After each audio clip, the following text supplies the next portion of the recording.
رب اشرح لی صدری ویسر لی امری واحلل عقدۃ من لسانی یفقہوا قولی اللہم الہمنا رشدنا واعذنا من شرور انفسنا اللہم ارنا الحق حقا وارزقنا اتباعہ وارنا الباطل باطلا وارزقنا اجتنابہ اللہم وفقنا لما تحب وترضی آمین یا رب العالمین۔ آپ کو شاید یاد ہو کہ جو ہماری آخری نشست یہاں پہ ہوئی تھی جس میں میں حاضر ہوا تھا پچھلے دورے میں، تو اس میں ہم نے جو گفتگو کی تھی وہ یہ تھی کہ قرآن مجید کا اصل بیانیہ ہے کیا، اور جو لب لباب تھا اس کا وہ یہ تھا کہ قرآن مجید اقامت دین کے مجاہد تیار کرتا ہے، اور اس کا جو بنیادی یوں سمجھ لیجئے کہ دعوت ہے وہ یہ سمجھانا ہے کہ اللہ تعالیٰ کی جو پہچان آپ کو حاصل ہوئی ہے تو اس پہچان کے اندر یہ بات شامل ہونی چاہیے کہ وہ بادشاہ ہے۔ الہ کے لفظ کے حوالے سے، رب کے لفظ کے حوالے سے، دین اور عبادت کے الفاظ کے حوالے سے ہم نے اس حقیقت کو جانچا تھا کہ در حقیقت دین کو ماننے کا مطلب اللہ تعالیٰ کی اتھارٹی کو تسلیم کرتے ہوئے اس کا جو دیا ہوا نظام حیات ہے اس کو قبول کرنا ہے، اور نہ صرف اسے قبول کرنا ہے بلکہ یہ کہ اس کے نفاذ کی جد و جہد کرنی ہے۔ یہ ہماری اس پوری گفتگو کا لب لباب تھا۔ ظاہر ہے وہ ہم نے پورا وقت لے کے اس پہ بات کی تھی، اس وقت میں صرف اس کا ایک جسٹ آپ کے سامنے رکھ رہا ہوں، لیکن اب میں بات کو اس سے آگے لے کے چلنا چاہتا ہوں۔ آگے بات یہ ہے کہ دین تو آدم علیہ السلام سے لے کر محمد الرسول اللہ صلی اللہ علیہ وسلم تک، اور آپ صلی اللہ علیہ وسلم سے لے کر تا صبح قیامت تک کے لیے ایک ہی ہے، دین میں کبھی کوئی تغیر نہیں ہوا، اور دین پر چلنے کا راستہ بھی ہے۔ تلک امۃ قد خلت لہا ما کسبت ولکم ما کسبتم، یہی اصل جو امت ہے، یعنی ہم مقصد لوگ جو رہے ہیں، ہم مقصد یعنی توحید پر چلنے والے لوگ، ان کا بیانیہ، ان کی سوچ، ان کی فکر اور ان کا ہدف یہی رہا ہے، ہمیشہ سے یہی رہا ہے۔ اس کے لیے قربانیاں دیتے ہیں، مطلب ہم جیسے دین ابراہیمی بھی کہتے ہیں، تو ابراہیم علیہ السلام کے بارے میں قرآن مجید نے جو ہمیں رہنمائی دی ہے وہ یہی ہے، اذ قال لہ ربہ اسلم قال اسلمت لرب العالمین، جب اس کو اس کے رب نے کہا مان، ایک نیا چیلنج آ گیا تو اس نے اس کے آگے گردن جھکا دی۔ بیٹے کو ذبح کرنا پڑا تو دیر نہیں لگائی، آگ میں چھلانگ لگانی پڑی تو دریغ نہیں کی، یعنی کسی بھی مرحلے پر انہوں نے قبول کرنے سے یا قدم پیچھے نہیں ہٹائے۔ یہ ہے اذ قال لہ ربہ اسلم قال اسلمت لرب العالمین۔ اور آگے کیا ہوا، ووصی بہا ابراہیم بنیہ و یعقوب، یہی وصیت کی ابراہیم نے بھی اور یعقوب نے بھی اپنی اولاد کو۔ اور یہاں اسلام کا معنی صرف کلمہ پڑھنا نہیں ہے، وہ تو کل بھی ہم نے دیکھ لیا نا کہ تم نے یہ سمجھا کلمہ پڑھ کے چھوٹ جاؤ گے، تو یہاں اس کا معنی یہ ہوا کہ یا بنی ان اللہ اصطفیٰ لکم الدین فلا تموتن الا وانتم مسلمون، حالت وفاداری میں، حالت فرما برداری میں، حالت تابعداری میں، حالت فرما برداری، اس میں تم نے مرنا ہے۔ ایسا نہ ہو کہ تم اللہ کے کسی حکم کی نافرمانی کر رہے ہو، وہ جو اذ قال لہ ربہ اسلم کی سنت کے خلاف چل رہے ہو اور تمہیں موت آ جائے، اسی حالت میں تم نے مرنا ہے۔ تو یہ وصیت ابراہیم علیہ السلام بھی اپنی اولاد کو کر کے گئے، یعقوب علیہ السلام بھی اپنی اولاد کو کر کے گئے، اور محمد الرسول اللہ صلی اللہ علیہ وسلم نے بعد میں آ کے اسی سنت کو زندہ کیا۔ تاریخ کا یہ سبق ہمارے سامنے آ گیا کہ نبیوں کی وصیت تو یہی ہوئی، لیکن بعد میں آنے والوں نے اس سنت سے انحراف کیا۔ وہ اس قول سے منحرف نہیں ہوئے کہ ہم اولاد ابراہیم ہیں، اس دعوے سے پیچھے نہیں ہٹے، لیکن اولاد ابراہیم کے ہونے کا دعوے دار ہونے کے باوجود سنت ابراہیمی سے منحرف ہو گئے، اور سنت ابراہیمی انہوں نے حج نہیں چھوڑا، یروشلم والوں نے یروشلم نہیں چھوڑا، اور مکے والوں نے مکہ نہیں چھوڑا، انہوں نے کوئی نماز کے طریقے تھوڑے بہت بدل لیے، لیکن نماز کا جو ہے نا وہ ایک گھسا پٹا تصور انہوں نے رکھا، حج کا کوئی نہ کوئی طریقہ انہوں نے رکھا، لیکن جو سنت انہوں نے بالکل چھوڑ دی وہ یہ تھی اذ قال لہ ربہ اسلم قال اسلمت لرب العالمین، اس سے وہ منحرف ہوئے۔ لہٰذا نبی صلی اللہ علیہ وسلم نے بھی جو یہ دین چھوڑا تھا، جو ہم نے پچھلی دفعہ سمجھا، حضور اور آپ کے ساتھیوں کا تو دین یہی تھا۔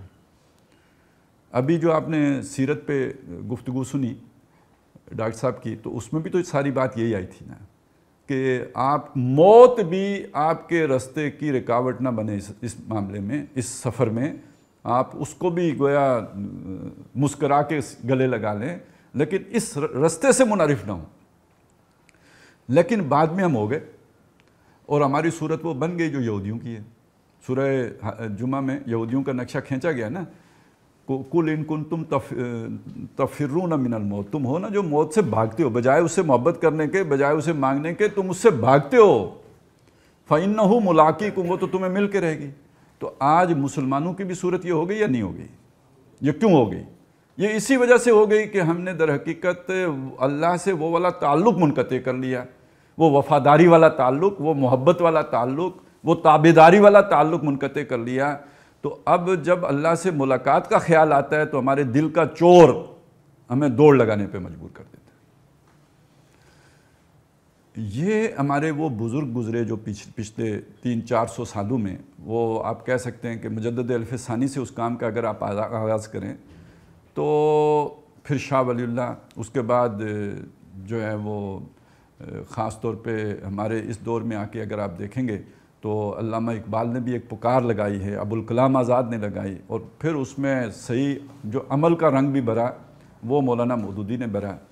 تو اس ساری چیز کو اگر آپ دیکھیں تو وہ سنت جو مردہ ہو گئی تھی، یعنی سنت اقامت دین، یعنی سنت اللہ کی بادشاہی کو غالب کرنا اور اللہ کی بادشاہی کو منوانا، جس میں جان کو جوکھوں میں ڈالنا، یہ سنت متروک ہو گئی تھی۔ نہ داڑھی والی سنت متروک ہوئی، نہ نماز والی سنت متروک ہوئی، نہ پردے والی سنت بالکل ختم ہوئی، ان میں سے کوئی سنت مردہ نہیں ہے۔ مسواک والی سنت کون کہتا مردہ ہے؟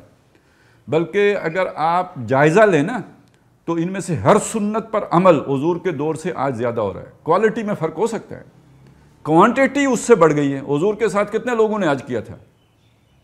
1.25 لاکھ کے لگ بھگ۔ آج کتنے؟ اب تو چلیں کورونا کی وجہ سے کم ہو گیا، نہیں تو 30 لاکھ۔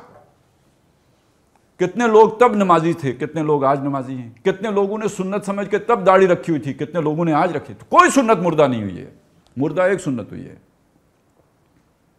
وہ یہ سنت اقامت دین ہے جو مردہ ہوئی ہے۔ اس کو زندہ کیا ہے پھر ان لوگوں نے جن کے نام میں نے آپ کے سامنے رکھے اور بتایا یہ توحید کا تقاضا ہے۔ ٹھیک ہے، اب یہاں تک تو سنت کو زندہ کرنا ہے علمی سطح پر، فکری سطح پر۔ یہ ہمارا وہ پچھلی گفتگو کے ساتھ ایک آج کی گفتگو کو میں نے یعنی برج کر دیا، لنک کر دیا۔ اب میں اگلی بات آپ کے سامنے کہتا ہوں۔ ایک ہے اسے علمی اور فکری سطح پر اس تصور کو زندہ کرنا، ایک ہے اسے عملی جامہ پہنانا۔ یہ دو باتیں بالکل مختلف ہیں۔ میں آج اس کی وضاحت کرنا چاہتا ہوں۔ سب سے پہلے یہ نقطہ آپ کے سامنے رکھنا چاہتا ہوں۔ میں ایک مدرس ہوں، میں بطور مدرس قرآن مجید سے ان نکات کو نکھار کر لوگوں کے سامنے رکھتا ہوں کہ سنت اقامت دین فرض عین ہے۔ قرآن مجید کے انہی مقامات کو زیادہ ایمفیسائز کرتا ہوں کہ جن میں اس سنت کو اجاگر کیا گیا ہے، اسے بیان کرتا ہوں، اسے عام کرتا ہوں، اسے پروپیگیٹ کرتا ہوں۔ ابھی وہ جو فاروق سلطان جو ہے نا وہ دعوت پر لیکچر دے رہے تھے، یعنی وہ کام میں پورا کرتا ہوں۔ یہ ابلاغ ہے، یہ تبلیغ ہے، لیکن یہ قول ہے، یہ عمل تو نہیں ہے۔ میری بات آپ کو سمجھ آئی ہے؟ یہ سب ابلاغ و تبلیغ ہے، عمل نہیں ہے۔ یہ سب کرنے کے باوجود بھی قول ایک علیحدہ شے ہو گئی، اس قول کا میں نے حق ادا کر دیا۔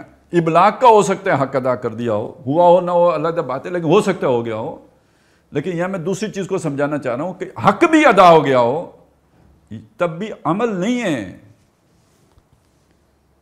وہ کون سا پہلا قدم ہے جو میں اٹھاؤں گا تو میں یہ کہہ سکتا ہوں کہ میں نے سنت اقامت دین کو زندہ کرنے کا عملی قدم اٹھایا ہے؟ اس کے بغیر میں نے قولی گواہی دی ہے، عملی قدم ابھی نہیں اٹھایا۔ تو وہ جان لیجئے، جب میں جماعت بناؤں گا یا جماعت میں شامل ہوں گا تو میں نے پہلا قدم اٹھایا ہے عمل کی طرف۔ کیوں؟ اقامت دین جماعت کے بغیر نہیں ہو سکتی۔ جماعت کے بغیر اقامت دین کا کام نہیں ہو سکتا۔ تو جب تک میں وہ پہلا کام ہی نہیں کرتا تو میں نے اقامت دین کے سفر کا آغاز تو نہیں کیا نا. میں نے ایک نظریے کی پریپگیشن کی ہے, میں نے اس کا ابلاغ کیا ہے, اس کی تبلیغ کی ہے, لیکن یہ کہ اس پر عمل کا آغاز نہیں کیا ہے. اس کا پہلا قدم ہوگا جماعت سازی یا جماعت میں شمولیت. اس کی شرائط ہیں, اس لیے کہ میں جماعت میں کیوں شامل ہو رہا ہوں؟ اقامت دین کے لیے. یہی بات ہوئی نا, اقامت دین کے لیے. تو اس کا مطلب میں ہر جماعت میں شامل ہو جانے کا مطلب اقامت دین کا کام نہیں ہے, بلکہ صرف اس جماعت میں شامل ہو سکتا ہوں جو اقامت دین کی جد و جہد کر رہی ہوں. پہلی بات تو یہ ہو گئی. دوسری شرط یہ آ گئی کہ فرض کریں میں سمجھوں کہ اقامت دین کی جد و جہد تو کوئی بھی نہیں, نام لے رہے ہیں وہی نام, عملاً اس کے لیے قدم نہیں اٹھا رہے, یا اٹھا رہے ہیں تو طریقہ کار ایسا ہے کہ منزل مراد تک پہنچانے والا نہیں ہے. نعرہ تو لگ رہا ہے حج کرنے چلے ہیں, لیکن گاڑی کی ڈائریکشن جو ہے وہ دہلی کی طرف ہے, تو یہ حج والی طرف تو نہیں جائے گی. تو اب اس اعتبار سے جب مجھے نظر آئے گا تو پھر میرے لیے ایسی کسی جماعت میں شامل ہونے کا مطلب تو اقامت دین کی جد و جہد نہیں ہوا. اور اگر ایسی کوئی مجھے دنیا میں کہیں نظر نہیں آتی تو پھر کیا کرنا پڑے گا؟ اپنی بنانی پڑے گی. دو آدمی بھی جماعت ہوتے ہیں, بات فرض کی ہو رہی ہے اور بات عملی قدم کی ہو رہی ہے اور بات اللہ کی رضا کی ہو رہی ہے. اللہ یہ مجھ سے چاہتا ہے کہ میں اقامت دین کی جد و جہد کروں. وہ جد و جہد جماعت کے بغیر نہیں ہو سکتی, تو جماعت میں بنانا یا شامل ہونا میرے اوپر ذمہ ہو گیا, فرض ہو گیا. تو اب بے شک وہ جماعت دو ہی بندوں کی ہو سکے دنیا میں یا نہ ہو سکے, اللہ کی رضا اس میں ہے کہ میں اس طرف عملی قدم اٹھا دوں. ٹھیک ہے, تو عملی قدم کے لیے پہلی بات تو یہ ہو. اور اگر یہ میں نہیں کرتا, چند باتیں میں جو عرض کر دوں یہیں پہ, میں ابلاغ کر رہا ہوں, تبلیغ کر رہا ہوں, ہاں میری یہ نیت ہے کہ ایک مناسب حد تک ابلاغ کرنے کے بعد جماعت بناؤں گا, یہ ایکسیپشنل صورت ہو جائے گی. ٹھیک ہے, یہ ایک بالکل مختلف صورت ہوگی. لیکن میں یہ سمجھتا ہوں کہ جماعت بنانے کی ضرورت ہی نہیں ہے, تو یہ تو فکری غلطی تو ہے ہی, لیکن یہ قول و فعل کا تضاد بھی ہے. لما تقولون ما لا تفعلون بھی ہے. میں لوگوں کو اپنا گرویدہ بنا رہا ہوں اقامت دین کے نعرے لگا کر, اور عملی قدم اٹھانے کے لیے تیار ہی نہیں ہوں, تو یہ تو اللہ کے غضب کو بھڑکانے والی بات ہے, اللہ کی محبت کا حقدار بننے والی بات نہیں ہے. لما تقولون ما لا تفعلون. دوسری بات سمجھ لیجئے, دوسری بات یہ ہے کہ اللہ کی سنت جو کامیابی کی سنت ہے یہ اس کے خلاف ہے. اللہ نے قرآن مجید میں یہ بات طے کر دی ہے کہ پہلی بات یہ ہے کہ الیہ یصعد الکلم الطیب, اللہ کی طرف کلمہ طیبہ ہی اٹھتا ہے, یعنی اچھی بات, نیک بات, اچھی فکر, اچھی سوچ, وہی اللہ کے ہاں شرف قبولیت حاصل کرتی ہے, ترقی اسے حاصل ہو. کلمہ طیبہ ہی ترقی پائے. وہ فروہا فی السماء, وہ جو درخت ہوتا ہے طیب, اسی کی شاخیں آسمان سے باتیں کرتی ہیں. کلمہ خبیثہ اور شجرہ خبیثہ اس کو تو دوام نہیں ہے. تو اللہ کی طرف جو اٹھنے والا کلمہ ہے وہ کلمہ طیبہ ہی ہے. اور کلمہ طیبہ سے مطلب صرف لا الہ الا اللہ ہی نہ لیں, وہ یہ پوری سوچ, ایک حق بات, کلمہ حق, وہ اللہ کی طرف اٹھتا ہے. لیکن صرف کلمہ حق ہونے کی وجہ سے نہیں اٹھتا, بلکہ والعمل الصالح یرفعہ, اس کے پیچھے نیک عمل, مطلب محنت, جد و جہد, قربانی, ایثار, وہ اس کلمہ طیبہ کا اٹھاتی ہے. آپ کہہ سکتے ہیں نا راکٹ ہی مریخ پر جاتا ہے, لیکن اس کے اندر کوئی انجن لگا ہوگا جو اسے لے کے جائے گا نا. تو ایک راکٹ کی بناوٹ تو اسے نہیں لے کے جا سکتی, اس کے اندر ایک انرجی ہوگی, ایک طاقت ہوگی جو اسے کھینچ کے مریخ تک پہنچائے گی. اچھا, وہ انجن, وہ انرجی آپ اگر بس کے اندر لگا دیں گے تو وہ نہیں جا سکے گا, اور آپ راکٹ بنا لیں لیکن وہ انجن نہ لگائیں تو بھی نہیں جا سکے گا. تو اللہ کی طرف جانے والی شے تو عمل صالح ہی ہے, لیکن وہ کلمہ طیبہ ہی ہے. لیکن اس کلمہ طیبہ کو لے کے جائے گی جو چیز, جو طاقت اسے لے کے جائے گی, وہ محنت ہے, وہ جد و جہد ہے. تو اب اگر میں نے اقامت دین کی فرضیت کے لیکچروں کی بھرمار کر دی ہے, اور اس حوالے سے مولانا مودودی کے بھی جو ہے ستائش کی ہے, اور ان کی جو ہے نا تعریفوں کے پل باندھے ہیں, اور ان کا میں بڑا گرویدہ ہوں اور بڑا عاشق ہوں, اور ڈاکٹر صاحب کا تو ان سے بڑھ کے بھی عاشق ہوں، ایسا عاشق ہوں کہ لوگ سمجھیں کہ شاید یہ ان کو نبی مانتا ہے، لیکن میں وہ اگر جماعت سازی کی طرف نہیں جاتا تو اس کا مطلب ہے میں جھوٹا ہوں، فریبی ہوں، دجال ہوں۔ اور بہت ہلکی بات یہ ہوگی کہ میں خود فریبی کا شکار ہوں۔ بات وہ بھی ہو سکتی ہے میں لوگوں کو دھوکہ دے رہا ہوں، ان کو اپنے فین کلب میں اضافہ کر رہا ہوں اس نعرے کے ذریعے سے، اپنے ایک لسنرز کا کلب بنا رہا ہوں، یہ بھی ہو سکتا ہے۔ اس میں بھی مزہ آتا ہے نا، کتنے لوگ سنتے ہیں، یہ بھی ایک مزے کی بات ہے۔ تو میں اس چکر میں پڑا ہوں۔ اگر میں اس عملی قدم کی طرف نہیں بڑھتا تو لما تقولون ما لا تفعلون بھی فریب یا تو دے رہا ہوں یا کھا رہا ہوں کہ میں کوئی دین کا کام کر رہا ہوں، میں اپنی نفس پرستی کا کام کر رہا ہوں، میں لوگوں کو اپنی ذات کے ساتھ جوڑ رہا ہوں، میں انہیں اس مشن کے ساتھ نہیں جوڑ رہا۔ لہٰذا اب میں ان دونوں چیزوں کو آپ کے سامنے رکھنے کے بعد اپنی بات کو مکمل کرنے چلا ہوں، کنکلوڈ کرنے چلا ہوں کہ فکر مودودی کا لازمی مطلب یہ ہے کہ آپ جماعت بنائیں یا جماعت میں شامل ہوں۔ اگر آپ جماعت میں شامل نہیں ہوئے، آپ نے یا جماعت آپ نے نہیں بنائی جو اقامت دین کی جدوجہد کر رہی ہو، تو آپ در حقیقت حامل فکر مودودی نہیں ہیں۔ آپ نے قرآن مجید کی اس فکر پر عمل کی طرف کوئی قدم ہی نہیں اٹھایا ہے کہ جو مودودی صاحب نے بر صغیر میں اردو لٹریچر کے ذریعے سے لوگوں تک پہنچائی ہے، بلکہ وہ تو پھر پورے عالم اسلام میں پھیلی ہے۔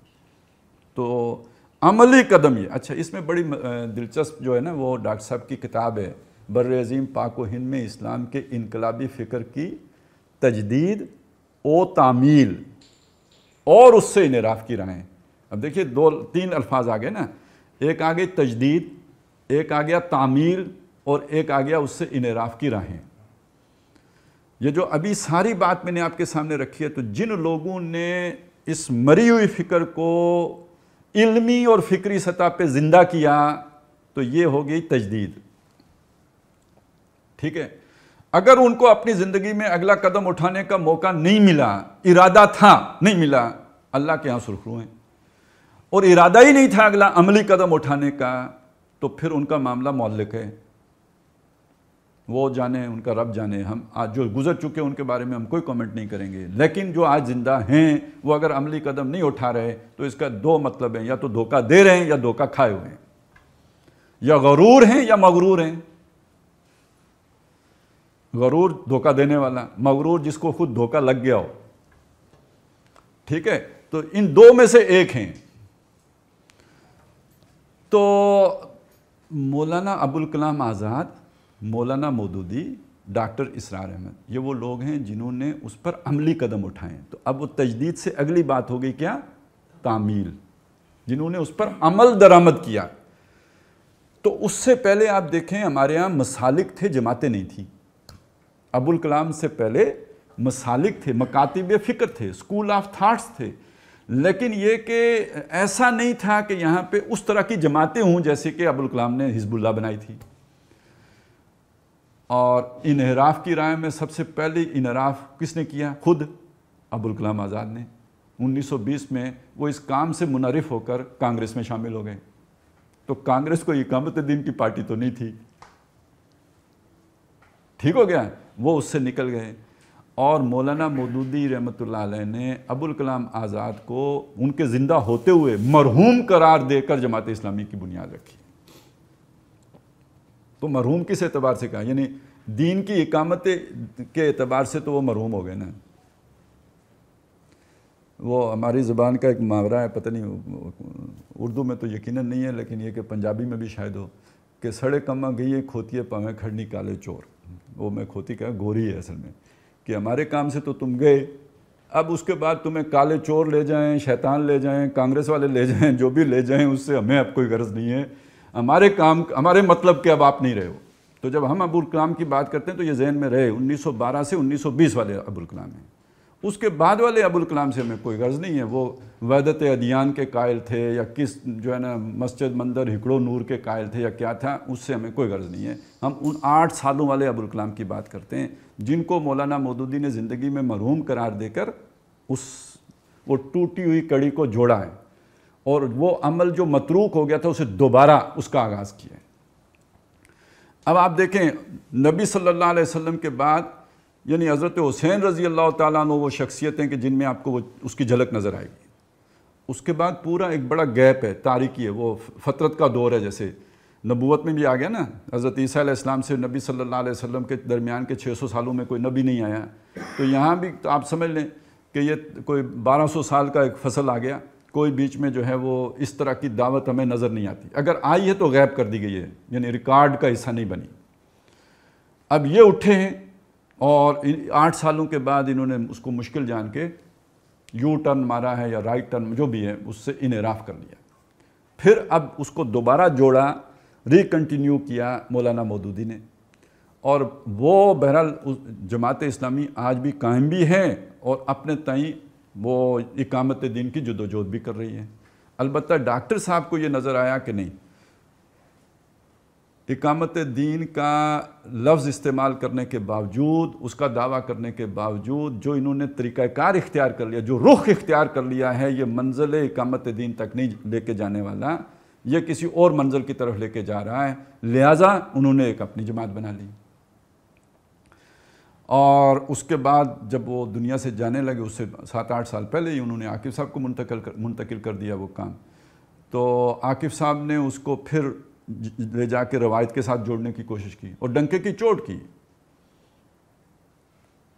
بعد میں جب انہیں نظر آیا کہ یہ نیچے سے ساری ریت کھسکنے لگی ہے تو وہ تو کنارے ہو گئے، اور ان کی جماعت نے یہ دعویٰ کر دیا، ان کی ٹیم نے کہنا چاہیے، جماعت نے ان کی ٹیم نے یہ دعویٰ کر دیا کہ نہیں ہم 100% اسی فکر کے اوپر ہیں، تو اب وہ دعویٰ ہی رہ گیا ہے، حقیقت میں وہ واپس روایت کی طرف چلے گئے ہیں۔ اب ان کے دروس میں تو آپ کو اقامت دین کی باتیں نظر آئیں گی، دعوت دین کی بات نظر آئے گی، عمل اگر آپ دیکھیں گے تو اب تنظیم اسلامی در حقیقت کوئی اس معنی میں اقامت دین کی جماعت رہی نہیں ہے، وہ ایک روایتی جماعت بن چکی ہے۔ وہ جو ڈاکٹر صاحب ایک کہتے ہیں ہیر پھر کھوتی بورڈ ایٹ، تو اب بہت سے آپ کو مدرسین ایسے نظر آ جائیں گے جو اقامت دین کی بات کر رہے ہیں، تو یہ ایک فکر کا ابلاغ تو ہے، غنیمت ہے، لیکن آپ اسے اقامت دین کی تعمیل نہیں کہہ سکتے، اس پر عمل درآمد، اس سے انحراف ہو چکا ہے۔ تو یہ آپ کو بہت سے جو نام نظر آتے ہیں نا دائیں بائیں، یہ وہی ہیں کہ جو اس کام سے تو منحرف ہو چکے ہیں، لیکن یہ کہ اس کام سے منحرف ہونے کے باوجود اس کے لیے ناراضہ اب بھی ہیں، تو کوئی تو اس کا بالکل، جیسے وحید الدین خان صاحب تھے، گامدی صاحب ہیں، وہ تو اب اس سے بالکل اعلانیہ برات کرتے ہیں نا، لیکن کوئی اعلانیہ برات نہیں کرتے، لیکن رنگ اسی میں رنگے ہوئے ہیں۔ انہی میں سے ایک قسم وہ ہے، ایک یعنی جو جماعت اسلامی سے مایوس تو ہوئے اس کے طرز عمل سے، لیکن یہ کہ وہ کسی اور جماعت میں گئے بھی نہیں، اسی کے آس پاس منڈلاتے رہے، عملاً وہ جماعت اسلامی کا حصہ بھی نہیں ہے، قولاً ہیں، ان کی ہمدردیاں بھی ہیں، لیکن جس طرح ایک اقامت دین کا کارکن جان مارتا ہے، جس طرح وہ اپنا تن من دھن لگاتا ہے، وہ کیفیت ان کے اندر نہیں ہے، اور وہ یہ سمجھتے ہیں کہ چلیں ہم پروپیگیشن تو کر رہے ہیں، ہم صحیح فکر پھیلا تو رہے ہیں۔ اچھا ایسے ہی بہت سے لوگ تنظیم میں بھی ہیں، ہم صحیح فکر پھیلا تو رہے ہیں۔ اچھا یہ بات اپنی جگہ پہ کوئی غیر معقول بات نہیں ہے کہ ایک فکر جو بالکل لوگوں کے ذہنوں سے اوجھل ہو گئی ہے، اس کو اجاگر کر دینا بھی ایک کام ہے، وہ بھی ایک محنت ہے، ایک عمل ہے، لیکن یہ ذہن میں رہنا چاہیے کہ حقیقی معنی میں اس پر تعمیل تب ہوگی جب ہم ایک خالص اصولی ٹھیٹھ جماعت بنا لیں گے،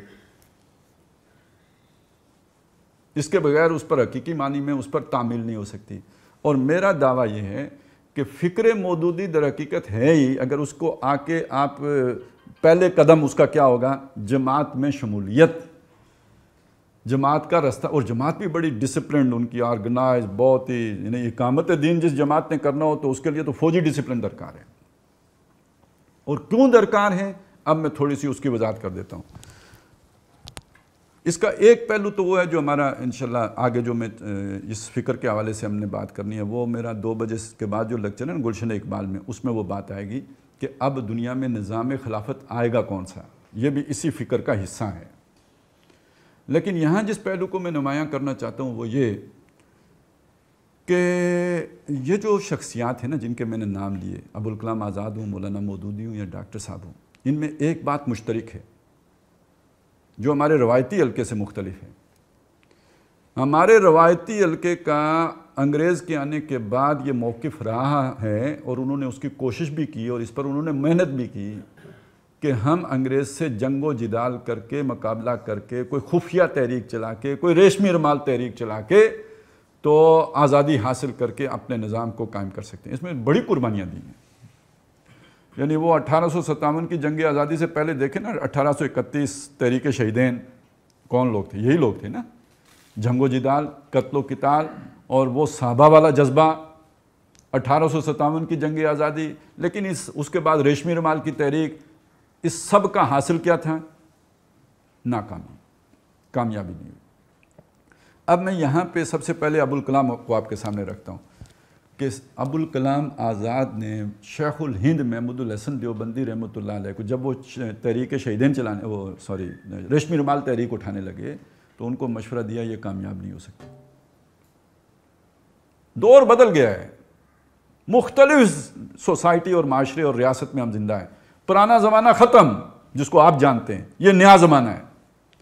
اس نئے زمانے میں مسلح جد و جہد کر کے آپ ریاست کے مقابلے میں کامیاب نہیں ہو سکتے،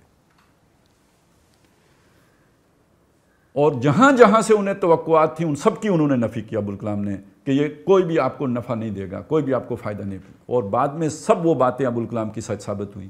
یہی وجہ تھی کہ واپس آ کے انہوں نے پوری کوشش کی کہ ابوالکلام آزاد کو امام الہند مان لیا۔ انہیں معلوم ہو گیا تھا کہ ان کو آج کے حالات کی ڈائنامکس معلوم ہے، یہ لیڈنگ رول ادا کر سکتے ہیں۔ ہمارے لوگوں کو آج کے معاشرے کی سوچوں کا نہیں پتہ، وہ جو ڈائنامکس بدل گئی ہیں ان کا انہیں نہیں پتہ۔ یہ پرانے اس میں ظروف و احوال میں سوچتے ہیں، بدلے ہوئے ظروف و احوال کے سے آشکارا ہی نہیں ہے۔ اور آشکارا نہ ہونے کا سبب یہ تھا کہ کافی زندگی بسر کی تھی، معاشرے سے کٹ گئے تھے نا۔ ڈیٹیچمنٹ کا جو وہ تصور آیا تھا کہ ہم نے انگریز کے ساتھ اٹھنا بیٹھنا ہی نہیں، ان کی تہذیب کے ساتھ لگا ہی نہیں رکھنا، لا تعلق ہو کہ نخلا و نترو کو من یفجرک، اس صورت میں رہنا ہے، تو اس کی پھر پہچان ہی نہیں ہو سکی نا۔ بدلے ہوئے معاشرے کی پہچان نہیں تھی، لہذا جب تک کہ آپ کو اپنے دشمن کی پہچان نہ ہو، اس کی تفہیم نہ ہو، اس کی سمجھ نہ ہو، آپ اس کے مقابل میں اپنا کوئی پلاننگ، منصوبہ، کوئی اپنی حکمت عملی وضع ہی نہیں کر سکتے صحیح کامیاب۔ تو انہیں نظر آ گیا کہ ابوالکلام کو اس کی سمجھ ہے، تو یہ اگر امام الہند مان لیے جائیں تو یہ ہمیں منزل مراد تک رہنمائی دے سکتے ہیں۔ اور میں جو اب نقطہ آپ کے سامنے رکھنا چاہتا ہوں وہ یہ کہ ابوالکلام کی سوچ کا حاصل یہ ہے کہ آج مسلح جد و جہد کے نتیجے میں کامیابی حاصل نہیں کی جا سکتی۔ اس بات کو مولانا مودودی نے ایک قدم اور آگے بڑھایا۔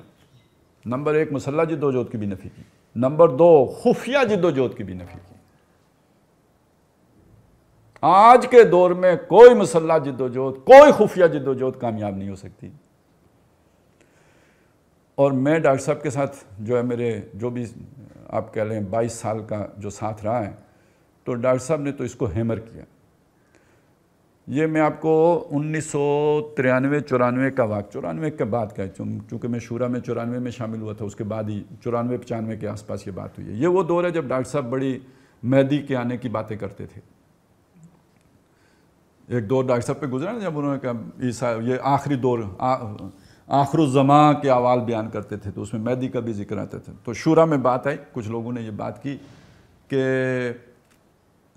ابھی تو نہیں چلے، ہمارا منہج تو اس کی اجازت نہیں دیتا، لیکن جب حضرت مہدی آئیں گے تو جنگ و جدال تو ہوگا، تو ہمیں ٹریننگ بھی کرنی چاہیے، یعنی وہ مسلح جد و جہد کی کوئی تربیت حاصل کر لینی۔ وہ زمانہ ہے جب ہمارے ہاں کھمبیوں کی طرح اگی ہوئی تھیں جہادی تنظیمیں، کسی کا منصرہ میں کیمپ ہے تو کسی کا ابٹ آباد میں ہے، تو کسی کا راولہ کوٹ میں ہے، تو کسی کا کہاں ہے، تو مظفر آباد میں، تو کئی ہیں۔ تو ہمیں بھی اپنے لوگوں کو موٹیویٹ کرنا چاہیے کہ وہ جا کے یہ جنگی تربیت حاصل کر کے آئیں۔ یہ شورا میں بات، میں اس شورا میں موجود تھا۔ اب ڈاکٹر صاحب نے اس کا ایک جواب دیا، انہوں نے کہا وہ تو آئیں گے۔ پہلی بات انہوں نے یہ بتائی کہ جب آئیں گے تو یہ تو 6 ہفتے میں ٹریننگ بندہ کر سکتے ہیں۔ دوسری بات یہ بتائی کہ آج اگر آپ ٹریننگ کر بھی لیں گے تو اگر اس پر عمل درآمد نہیں رہے گا تو 6 مہینے میں بھول بھی جائیں گے۔ وہ کھولنا کیسے ہے پستول اور جوڑنا کیسے ہے وہ آپ کو تھوڑی یاد رہے گا۔ وہ تو کرتا رہتا ہے بندہ، تو یاد رہتا ہے، نہیں تو بھول جاتا ہے.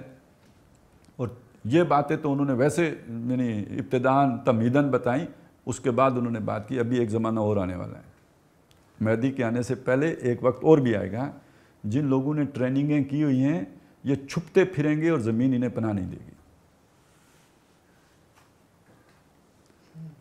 یہ چھپتے پھریں گے اور زمین انہیں پناہ نہیں دے گی. یہ کوئی سمجھ تھی نا جس کی بنیاد پہ یہ بات کہی جا رہی تھی.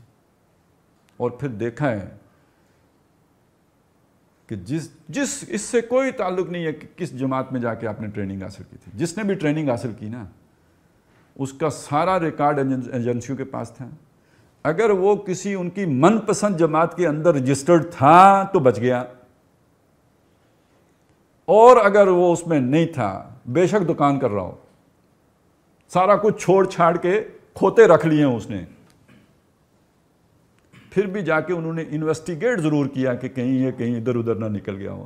تو وہ واقعی چھپتے پھرتے تھے، اور زمین انہیں کدھر پناہ دے گی آج کے دور میں. اور اب صرف جس نے آنکھیں بند کی ہوئی ہیں نا، اس کو چھوڑ کر ہر بندے کو پتہ ہے اب کوئی شے چھپی رہ نہیں سکتی. تو جس نے یہ بات آج سے 100 سال پہلے کہہ دی، اس کے ویژن کو تو سلام کرے نا، کہ آج کے دور میں کوئی خفیہ کام نہیں ہو سکتا. اور اگر یہ بات ہم سمجھ لیں تو پھر اللہ کا ایک اضافی شکر ہم پر واجب ہے کہ اس نے ہمیں ان لوگوں کے ساتھ جوڑا کہ جن کو ان باتوں کی پہلے ہی سے سمجھ تھی. ہم کہتے ہیں نا، ایک بات ہم کہی جاتی ہے کہ دیکھیں، وائز مین کہیں، نابغہ کہیں، جینیس کہیں، یہ وہ شخص ہوتا ہے جو چوٹ کھائے بغیر، تجربہ کیے بغیر، کسی کو دیکھے بغیر کانسیپچولی اتنا کلیئر ہوتا ہے کہ صحیح اور غلط کی پہچان کر لیتا ہے. اس سے کمتر درجے میں وہ بھی وائز مین سمجھا جاتا ہے جو دوسرے کے دیکھ کر اس کی غلطی کو دیکھ کے خود سیکھ لیتے ہیں. اچھا، اس کو بھی ہم ایک عقل مند آدمی سمجھیں گے جس نے خود غلطی کی اور سیکھ لیا. بے وقوف وہ ہوتا ہے جو غلطی دہراتا ہے. ایک دفعہ غلطی کی، پھر اس نے دہرائی.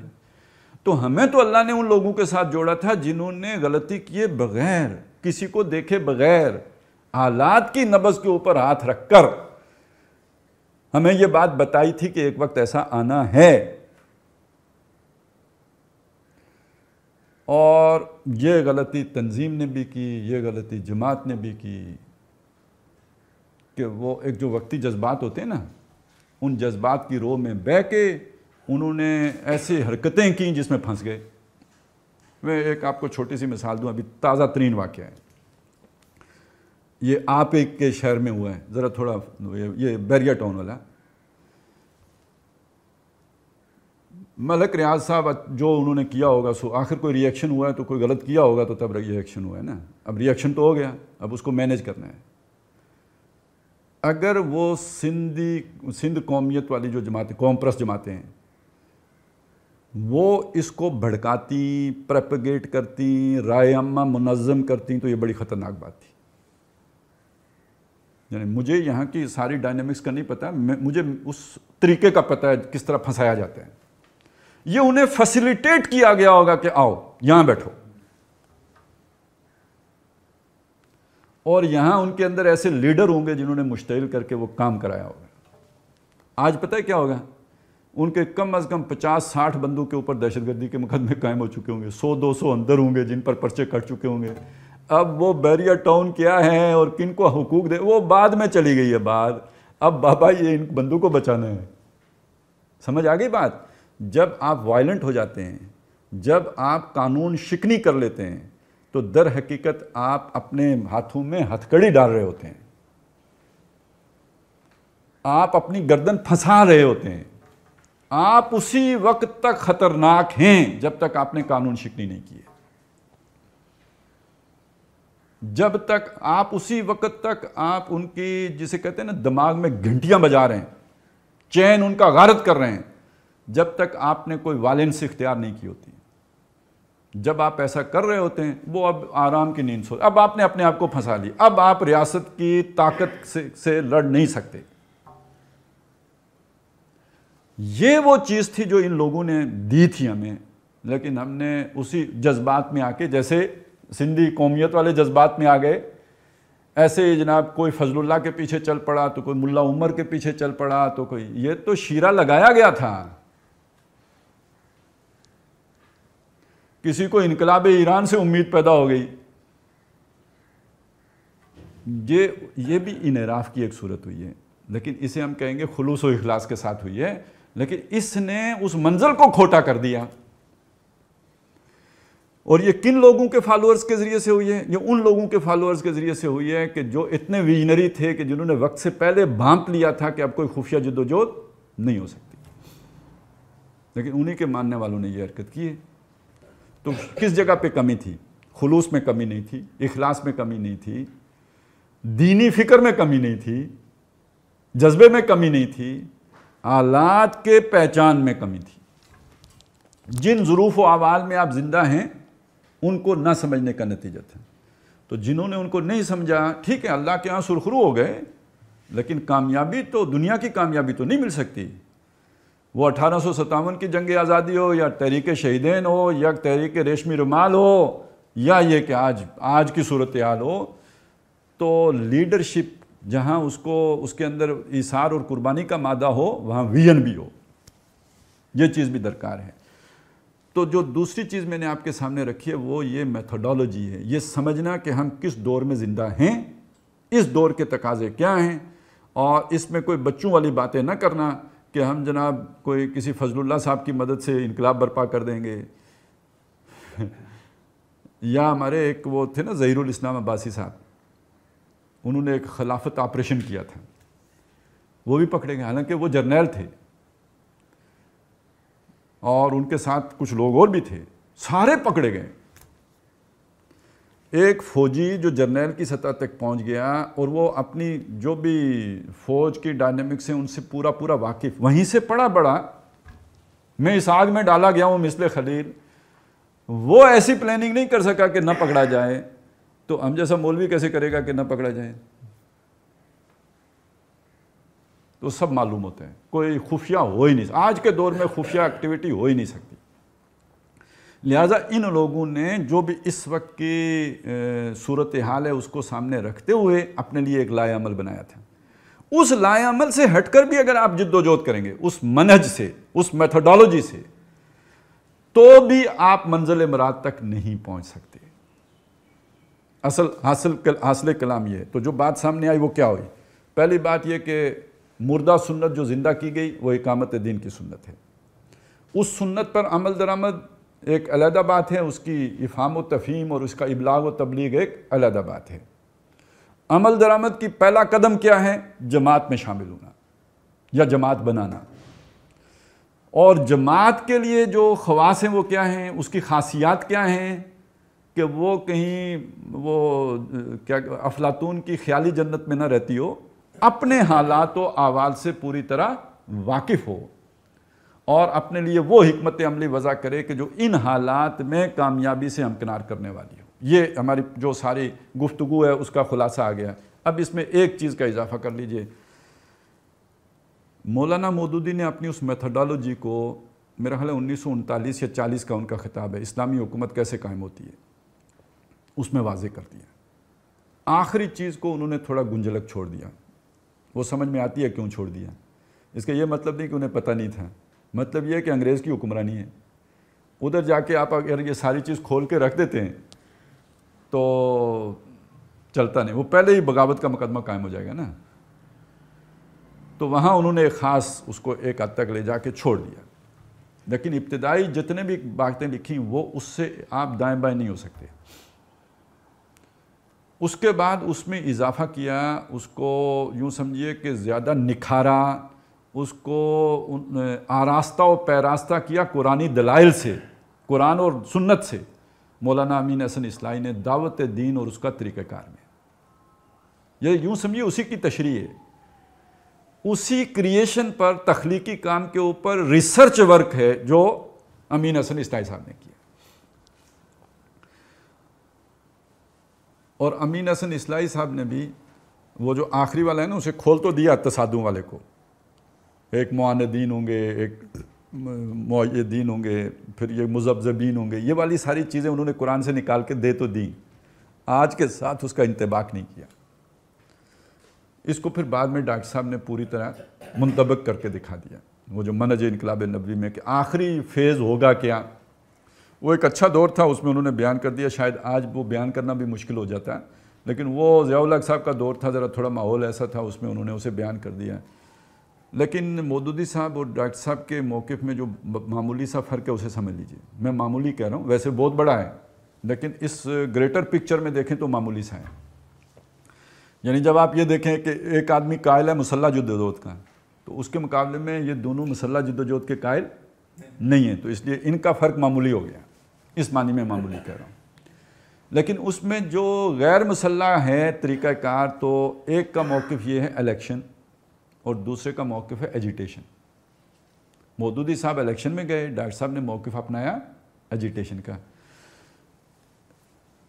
جہاں تک ڈاکٹر صاحب کا اپنا خیال ہے اور میری بھی وہی رائے ہے کہ مودودی صاحب اس رستے پہ گئے تھے ایک تجربے کے طور پر، وہ کوئی مستقل حکمت عملی کے طور پر نہیں گئے تھے.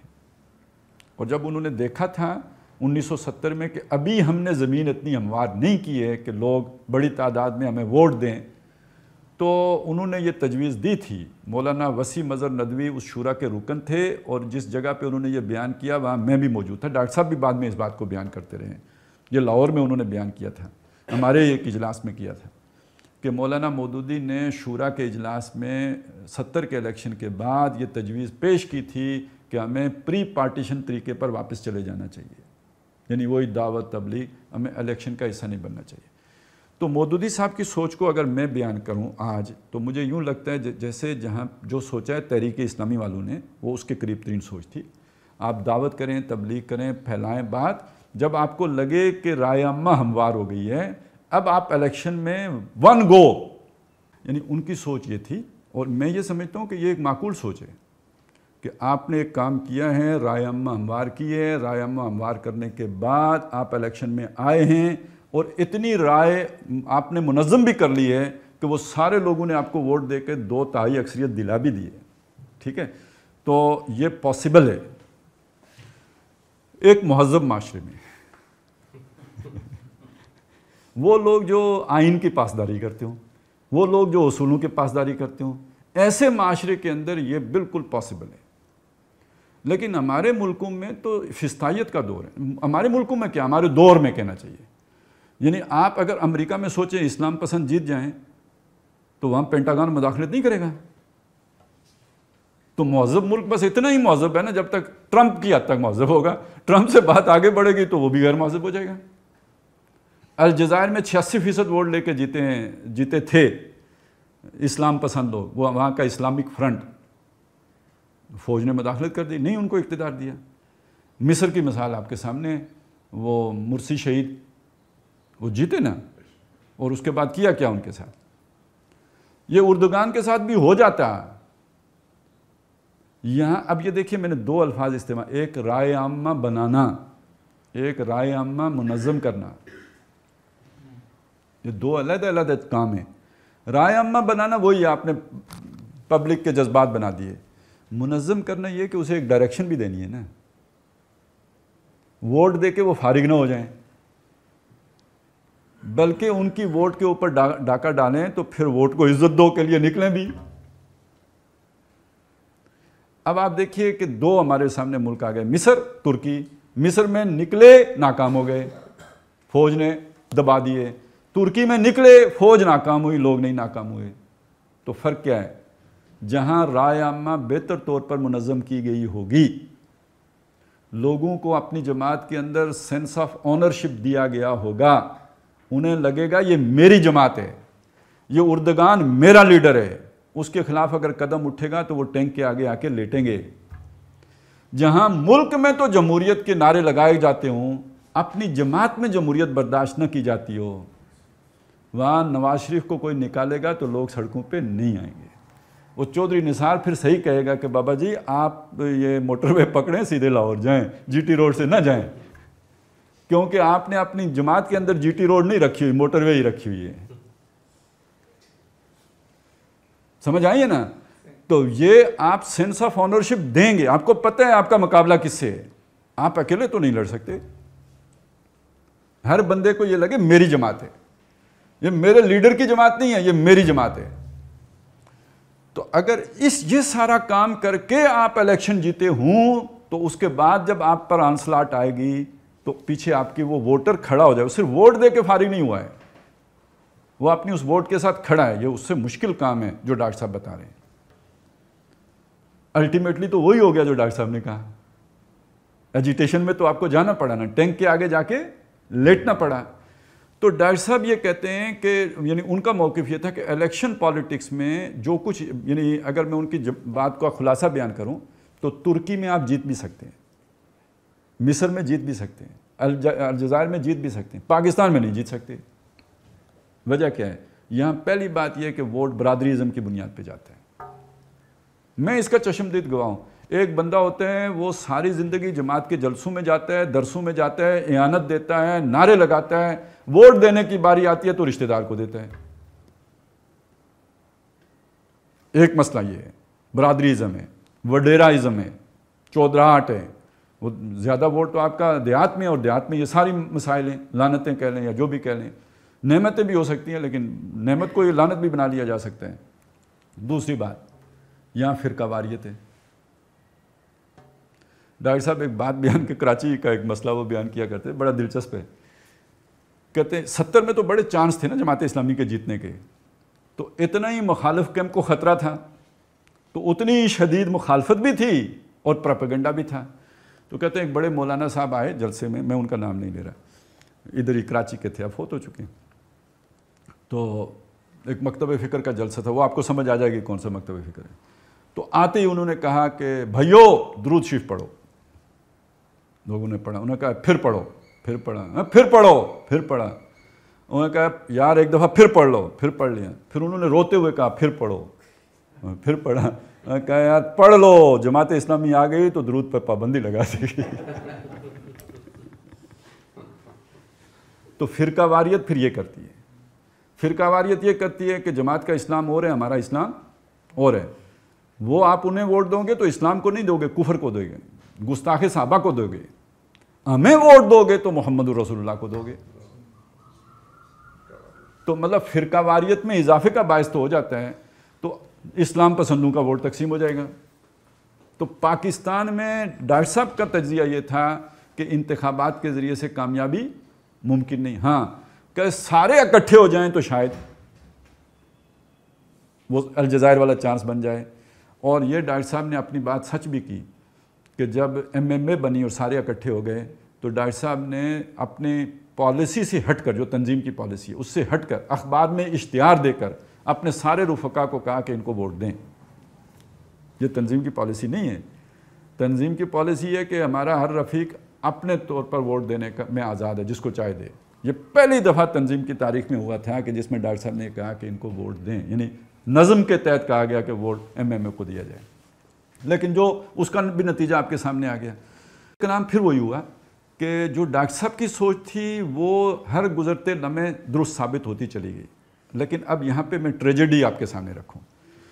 وہ پیک ٹائم جب تنظیم کے مدرسین، تنظیم کے مقررین، تنظیم کے داعی، تنظیم کے رفیق، تنظیم کے ساتھی لوگوں کو اس پوزیشن میں آ گئے تھے سمجھانے پر کہ بھئی یہ طریقہ ایجیٹیشن کا ہے کہ جس کے ذریعے سے انقلاب آ سکتا ہے، ٹھیک یہ وہ ٹائم تھا کہ جب ایک طرف ڈاکٹر صاحب یہ کہہ رہے تھے کہ اب سر پھڑوانے کا ٹائم آ گیا ہے۔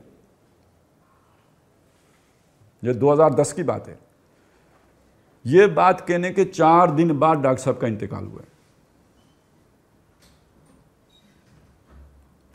4 دن کے بعد ہوئے۔ تو فیصل آباد کا اجتماع ہے، وہاں عمومی اجتماع میں بھی کہیے، بعد میں شورا کا اجلاس ہوا، اس میں موجود تھا، وہاں پہ کہیے۔ اور شورا میں جو بحث ہوئی مجھے وہ بھی معلوم ہے، کس نے کیا کہا مجھے وہ بھی معلوم ہے۔ حاصل یہ ہے فَذَبْ أَنْتَ وَرَبُّكَ فَقَاتِلَا إِنَّا هَاهُنَا قَاعِدُونَ۔ اب ڈاکٹر صاحب کے دل میں کیا آئی، زبان پہ تو نہیں آئی، لیکن وہ بات ہو گئی کہ 4 دن کے بعد اللہ نے اٹھا لیا،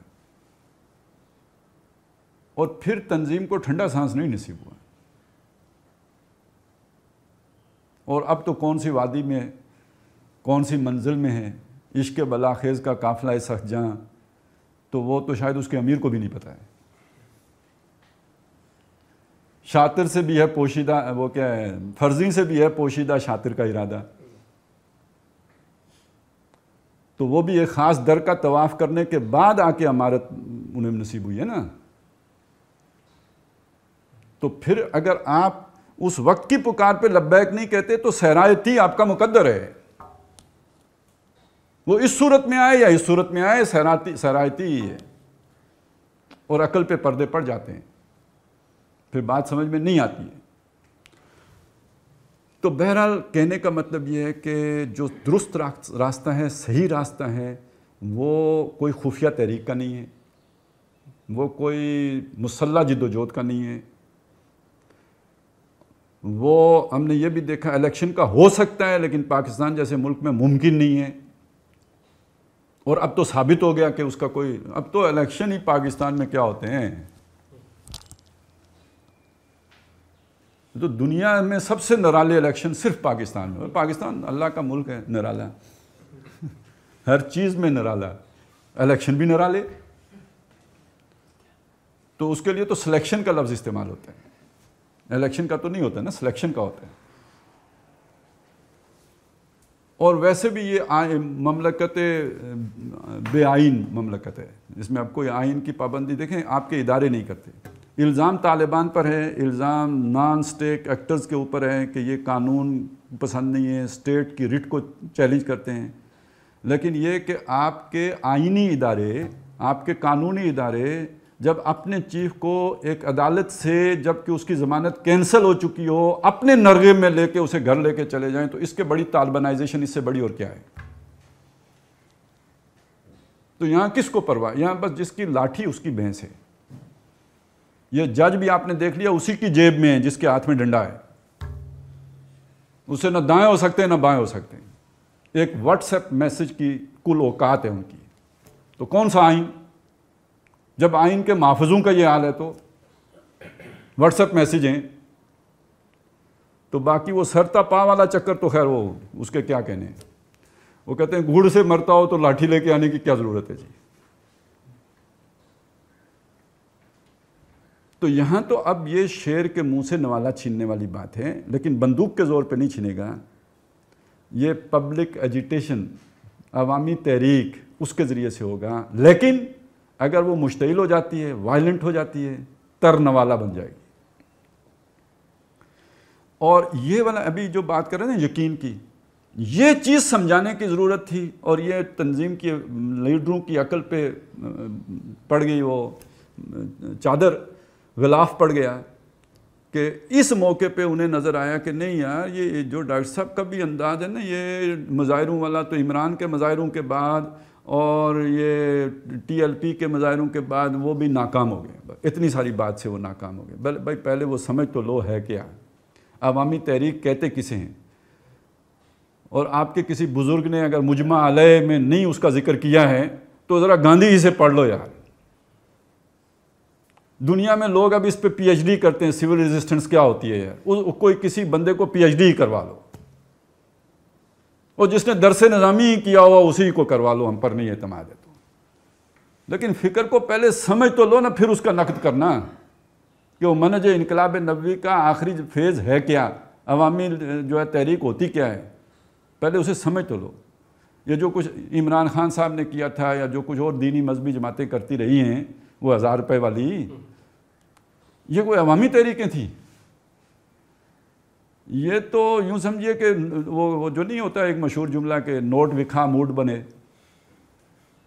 یہ تو سارے اس بنیاد پہ تھا. ان کو تو اشارے کی بنیاد پہ یہ تحریکیں اٹھی تھی. انہیں کہا تھا بھائی اتنے بندے لے کے آپ آ جاؤ، باقی ہمارا کام ہے، آپ گھر چلے جانا 1000 روپیہ لے کے.